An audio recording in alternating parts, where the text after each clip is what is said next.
So this deck is sitting at about a 3. It is my Oloro Ageless Ascetic Esper Politics deck. So this relies a lot on life gain, voting, and the Monarch as the key cards in this deck. So of course Oloro gains me 2 life no matter if he's in play or in the command zone. The ability of having him in play to be able to pay 1 whenever I gain life, to be able to draw a card and ping my opponents for 1 is amazing. So on Visitor, another way to give me lifelink, the ability to get him to ultimate, to basically give it an emblem, get the emblem, so each of my opponents each opponent's upkeep, that player sacrifices a creature, is good to be able to keep some board control. But I'm still, I don't know if I'm going to keep Thorn in the deck. He might end up being replaced for some of the upgrades, because I do want to take this deck from being a 3 to being a 4, possibly 5. It's very time miler, definitely staying in this deck. Each opponent can cast spells only anytime they could cast a sorcery, so basically this means you're going to cast counter spells on my turn. Until your next turn, you may cast sorcery spells as though they had flash, so I can basically do something at the end of my opponent's turns. Or just use my sorceries at more interesting moments, and -3 return up to 1 target artifact, creature, enchantment to his owner hand, draw a card. Just a good little reset ability. Ashok, another part of my whole, like, I'm not going to let you be able to play cards game. Basically, my opponents can't tutor for anything, they can't use fetch lands. Shuts down all forms of graveyard searching by them. They gotta play it in top deck mode. Meanwhile, I'm not playing in top deck mode. And target player puts the top 4 cards to the live.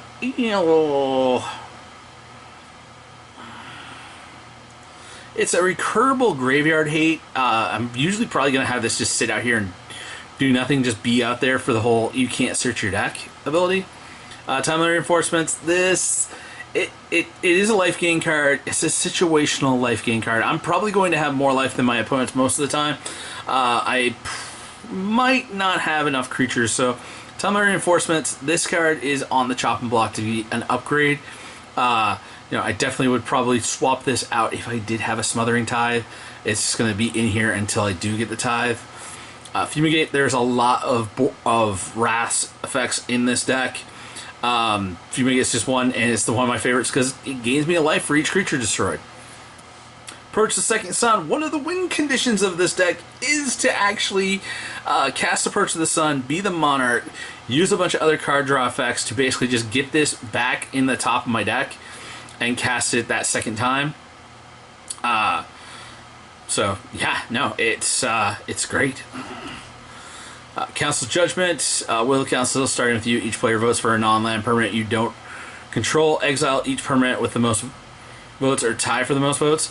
So this deck, I mean, theoretically, you're just going to get one thing that off the board. It's going to be a lot of politicking. There are some cards in here which give me multiple votes.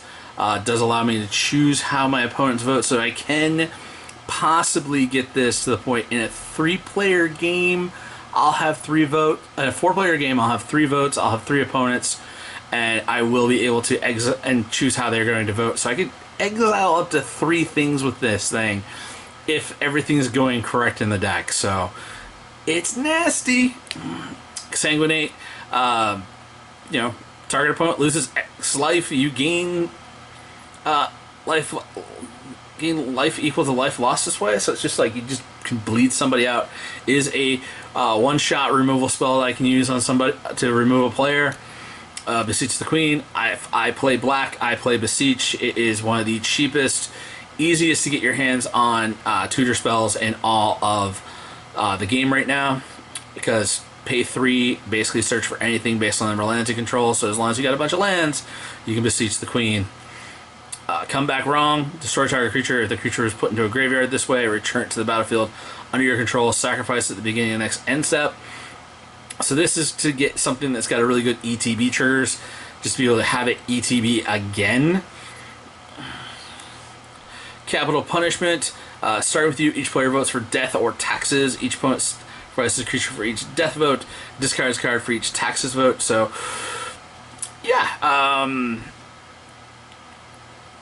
You know, like I said, this deck in its maximum position, I'll have 3 votes, and I'll be able to control my opponent's how my opponents vote. So I could end up basically playing this, and it's like each opponent sacrifices 6 creatures, or I can pick if there's less than 6 creatures, I can just be like, everybody's going to discard down to 0.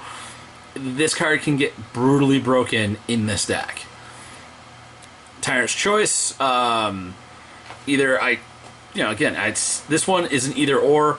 So everybody, it's like basically I can put this on the table and look at everybody and be like, all right, are you each going to lose 4 life, or each of you going to sacrifice a creature? And when people are like, I don't want to sacrifice my creature, you can really play the politics game and throwing that out there, just making, even without the game set up to be like, okay, I get, I'm controlling everything, but making everybody have to make that choice, it kind of starts a little bit of political infighting, which is part of what this deck does. Is like, it makes the players argue with each other when I don't control what they're voting on what's the best option for me versus what's the best option for the table. And really, against this deck, you should always choose what's the best option for the table, but there are players that get super salty because the best option for the table is not necessarily the best option for them. Plea for Power. Yeah, like I said, this deck, I'm like, hey, who wants to let me draw 3 cards? Who wants to let me have an extra turn? And, I can be, if I'm controlling it, I can be like, yeah, I'll take an extra turn. Or I can be like, I'll take 3 cards. Or you can have everybody fight over the whole fact of like, no, don't give him an extra turn. No, don't give him 3 cards.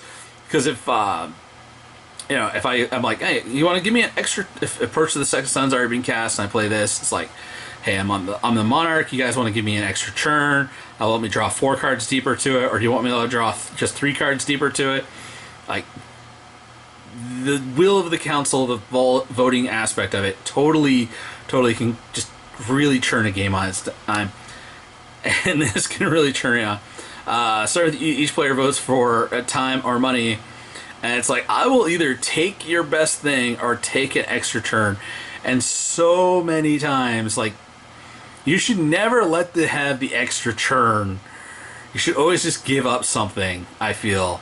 But even then, you're in a bad situation. And, just it's beautiful. And you control how everybody votes. And you're just like, I'm going to pay 8 mana. I'm going to take 6 turns in a row. Devastation Tide. Yeah, it's return all non-land permanents to their owner's hands. It does set me back a little bit because I do have some exile type things.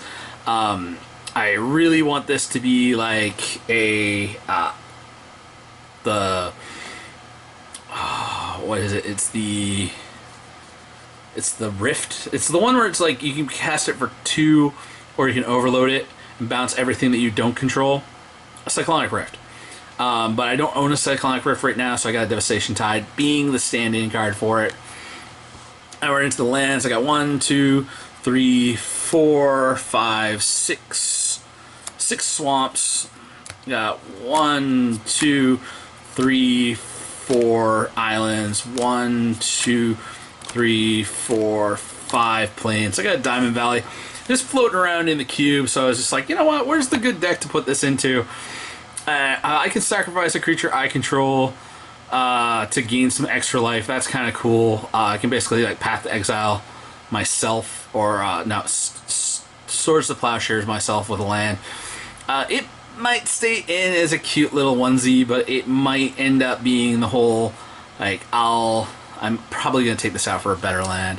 Maze of Ith, just being able to control the attacks, to be able to say, okay, you're gonna attack, no, you're not gonna deal any damage, or I can be like, I'll let you attack with that creature, but you need to not attack me, or else it's going to do nothing. Again, more lands. We got Tundra, Scrubland, just basically the alpha beta duels for the deck. Crossroads, comes into play, gives me 2 life. Terminal Expanse, Throne of the High City. I do want to be the Monarch, and there's a lot of Pillow Fort stuff that I plan. There's in this deck and stuff that I plan on putting in the deck. So I will stay the Monarch. Even the Maze of Ith works great because if they try to just attack you with something that's unblockable to steal the Monarch crown, you can just be like, no, I'll remove that from combat so I can keep it. So the Throne of the High City, being able to sacrifice this to become the Monarch, is a good play. Godless Shrine, so I got Godless Shrine, Hollowed Fountain in here as the Shocklands. I think I need a Watery Grave put in here. Thriving Heath, so yeah, I put one of each of the Thriving Lands in. Evolving Wilds, we got more fetches for the basics. Attic Waste, just need more blue-white duels. Don't care that it deals damage to me because, you know, I'm gaining so much life. Scoured Barrens, another life gain, you know, comes to play tap, but I'll gain 2 life off of it. So I want more life gain. I got the Desert, so I can have this come into play and ping an opponent. I got the Blue-Black Desert, so I can ping opponents. Scryland. Sacrifice to be able to draw cards, so late game. So the Avatar of the Last Airbender lands all end up letting me go get some gas when I've run out. Magister of Worth, I love this card because you're always in situations in Commander where basically returning everybody's graveyard to the battlefield is like the bad idea, so you might as well just let this thing nuke the entire board. Granted, if it is getting late game, some people do decide to be like, let's bring everything back, and that's like, okay. And I'm going to have so many ETB triggers that's going to be incredibly crazy when people do that. So they're pretty much just like, no, let's wrath the board. Custody Squire, getting into the creatures with our ETB effects. Yeah. So when this enters the battlefield, starting with you, each player votes for an artifact, creature, or enchantment card in my graveyard. Return each card with the most votes or tied for the most votes, so I can choose how people are voting. I can set this up. Chances are it's probably gonna be like 1 card I get back. If I don't have the deck set up, if I do have the deck set up, I could pick 6 different cards and basically put all 6 of those back into my hand. Custody Lich. Somebody else finally steals the Monarch from me, then I get to play this, then I can basically, you know, I can make an opponent sacrifice a creature. Not the best. Now, if you're already in the Monarch, it does nothing. I think this might end up being like a good card to swap out and turn it into a 5-drop Wrath effect. Would probably be better in that situation. Lieutenants of the Guard enters the battlefield. Start with you. Each player votes for strength or numbers. Put a +1/+1 counter on it for each strength vote. Put a 1/1 soldier counter onto it battlefield for each numbers vote. So if I've got the deck fully online, this is a 5-mana 8/8. Or it's an entirely full board with this and then 6 1/1 creatures. So it's all how I want it to play out. Starfield Vocalist. So this with the Council, Will of the Council, basically all of these and all of the whenever you become them, and some of the other like enters the battlefield. All my other enters the battlefield effects. A lot of the ones will cause voting, and they'll trigger when you become the Monarch type stuff. The triggering, because when it enters you become the Monarch, that triggering has no real effect, but because you're already in the Monarch and it's kind of like, meh, whatever. But all the creatures that have votes, you can basically play it. And so we have to vote, and then we have to vote again. So Starfield Vocalist on the field, Lieutenants of the Guard comes into play. Everybody's got to vote. So I could make this an 8/8 and then give myself 6 1/1 soldier tokens with Starfield Vocalist in play. Brago's Representative, this is part of the engine that gives me more votes. So the Representative gives me an extra vote. Council Guardian, another Will of the Council.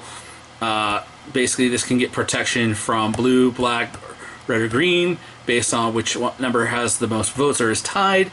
So with a Starfield Vocalist in play, I can make, and if I'm controlling everybody, how everybody votes this turn, I can make everybody, I can split the votes So I can get 2 colors, and then on the next one I can get 2 more, the other 2 colors.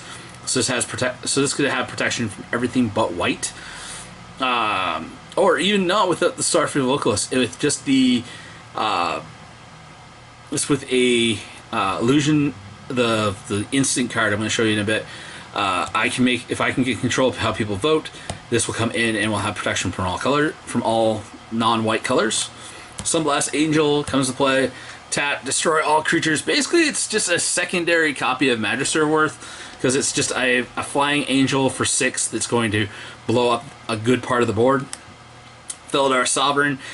This is one of my other win conditions in the deck, of just dropping this out, looking at my opponents and go, I'm at 40 plus life, I'm at 38 life, you either have to deal 1 damage to me at least, or kill this by my next upkeep, or I win the game.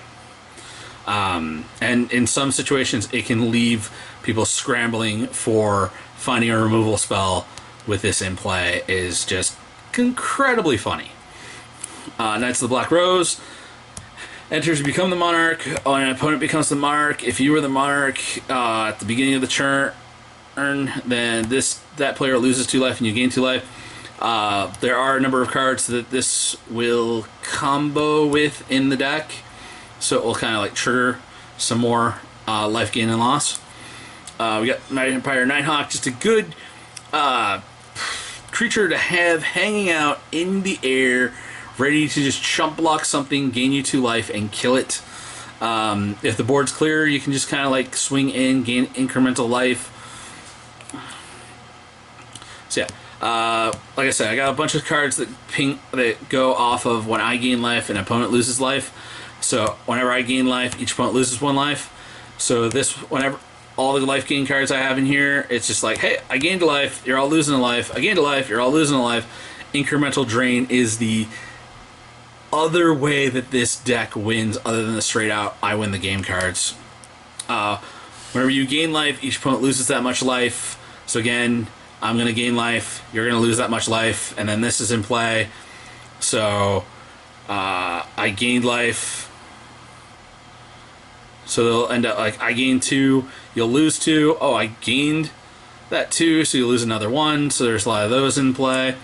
Yeah, another, whenever you gain life, each opponent loses 1 life. I'm playing a ton of these things. Gundrop Prisoner makes a food token, so I can gain 3 life off of that. And then when it enters into play as the actual creature, I can just give something -X/-X. With my commander, this is always at least a -2/-2. And then depending on how much life I've gained, it can get insane for the -- that this thing can give.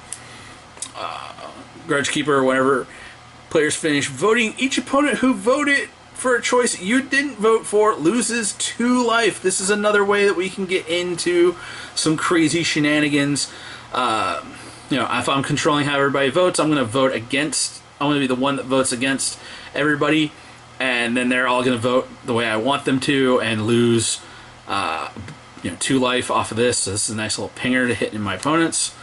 Glorious Sycophant. If you're the Monarch at the end of step, each opponent loses 1 life and you gain 1 life, which will trigger our gain life. They lose life things. Yeah, so there's crazy amounts of that going on in this deck.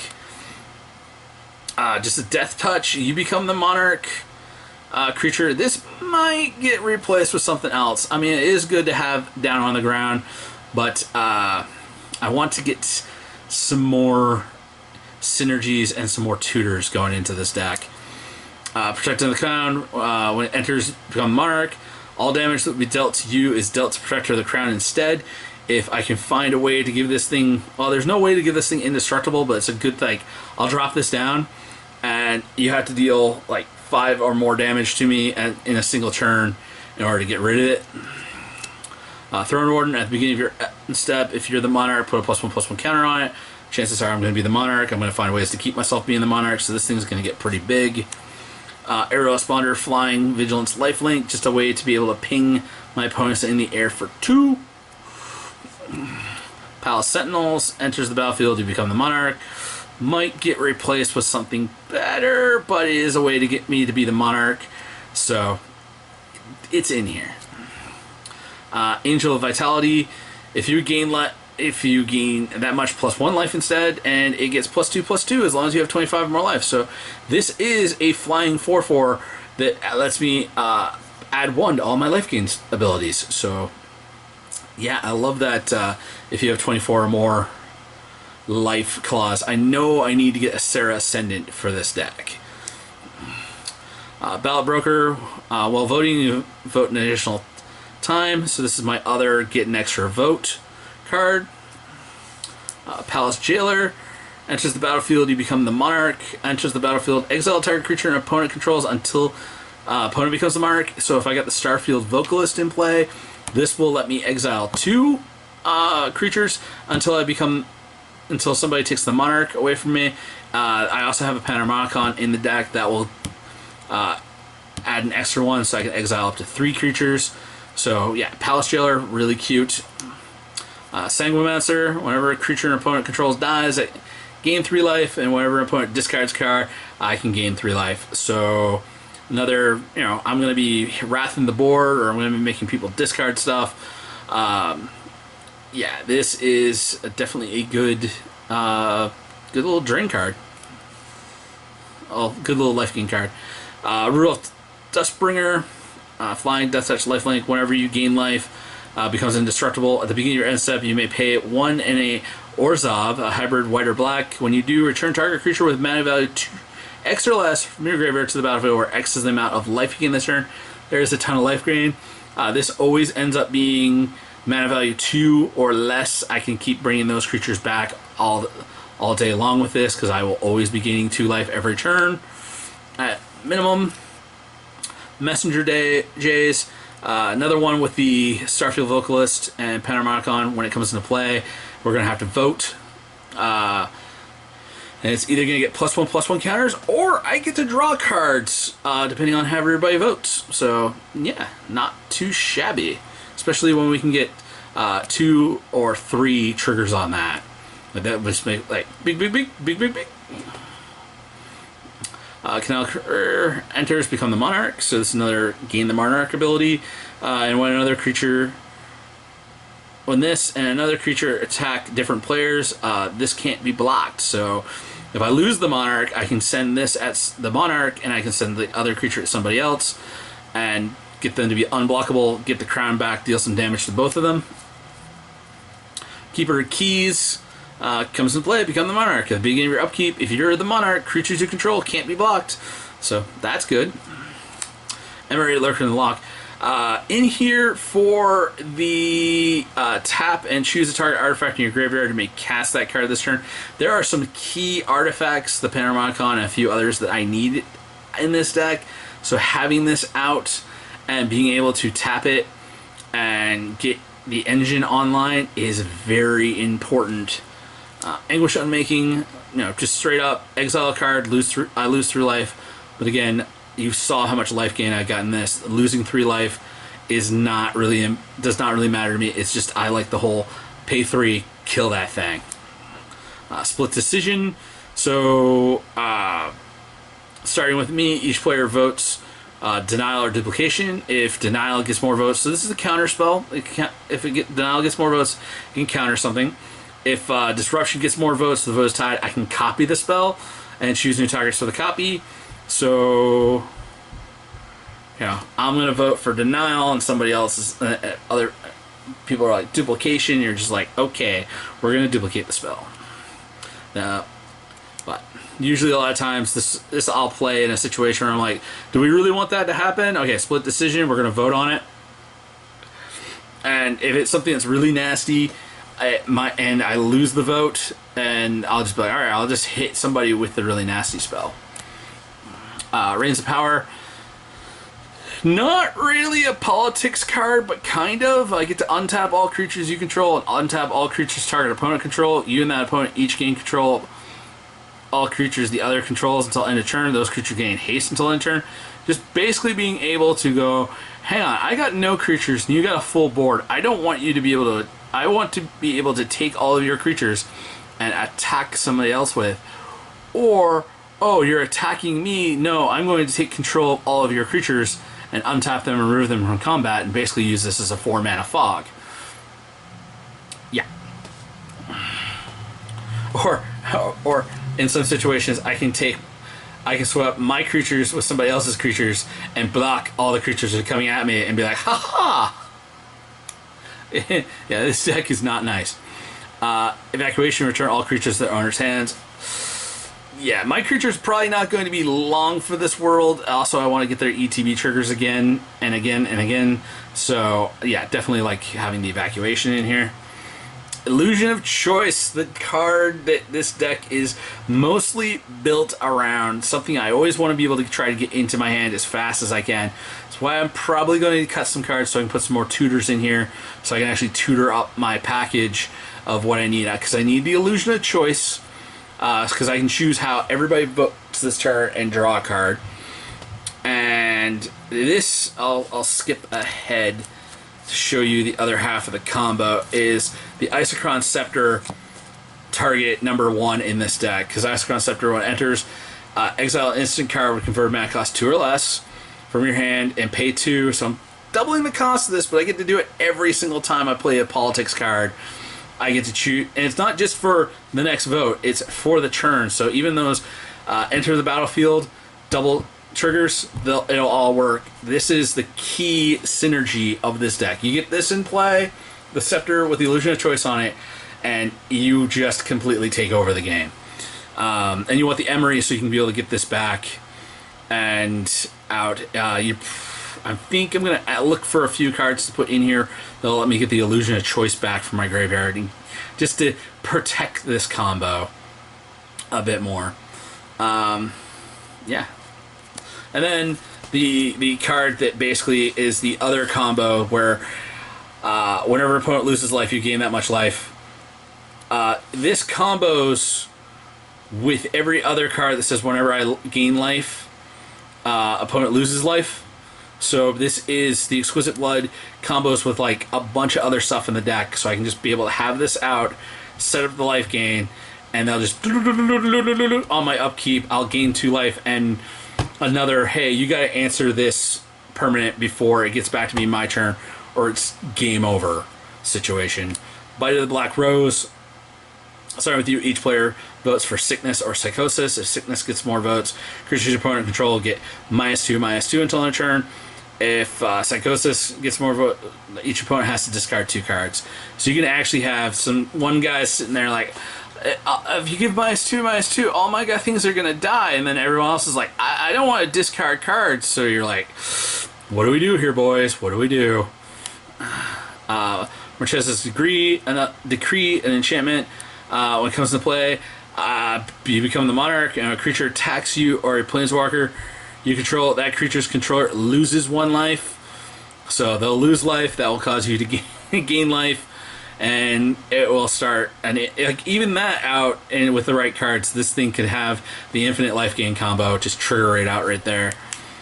Virtue of Knowledge is our third permanent that basically causes ETB triggers to happen